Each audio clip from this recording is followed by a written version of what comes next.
Game Analysis for the ADP task. So the clip that's going to be analyzed is Federer vs Nadal in the AO Open 2017 final.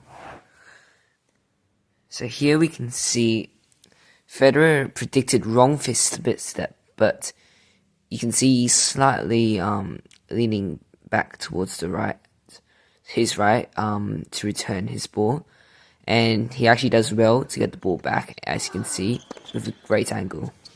So Nadal hits a really fast ball, but this does not give him enough time to recover. Although, because it was such a fast ball, Federer has to return defensively, and it gives him a time to recover.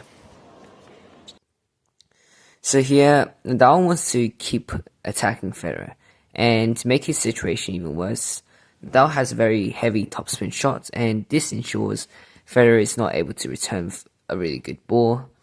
And you can see the two zone stats Federer is most likely to hit. And yes, this is just a small rally in the middle.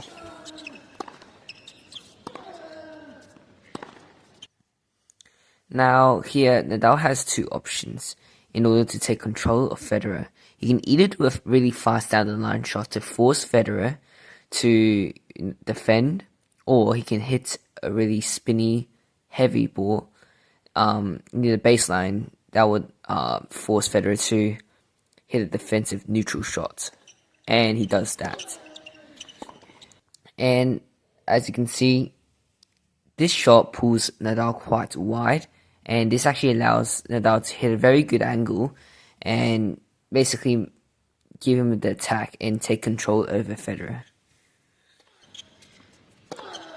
Though Federer does do a good job here, because he steps into the ball and doesn't allow the ball to go back and force Federer to go back into a defensive position. So by stepping in, he takes control.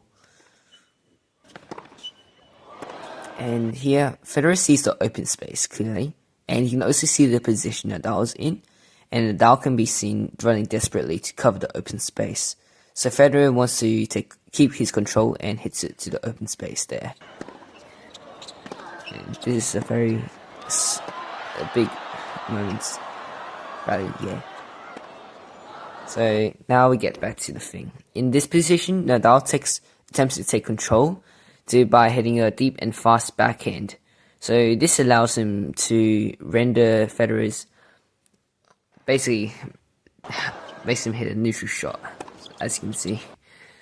So similarly, in part shot of the rally, we saw that Federer hit the shots with a really, really big angle. So this allows Nadal to hit a shot with even better angle and potentially more pace. And because Federer is positioned in the middle, it makes the distance needed to run over there far greater.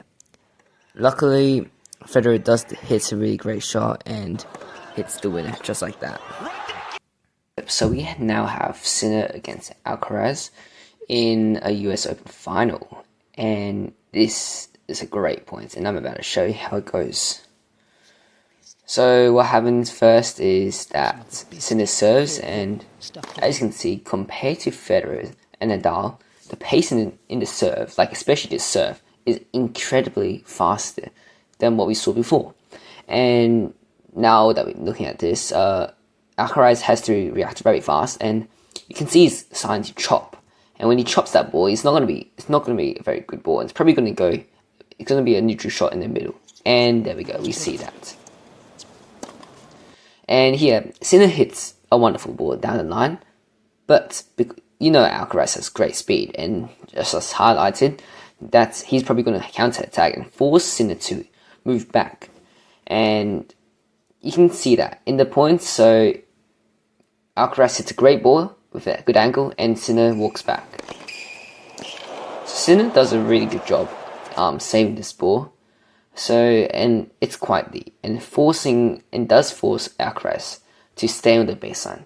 He wants to keep that attack though, so he hits to Sinner's forehand.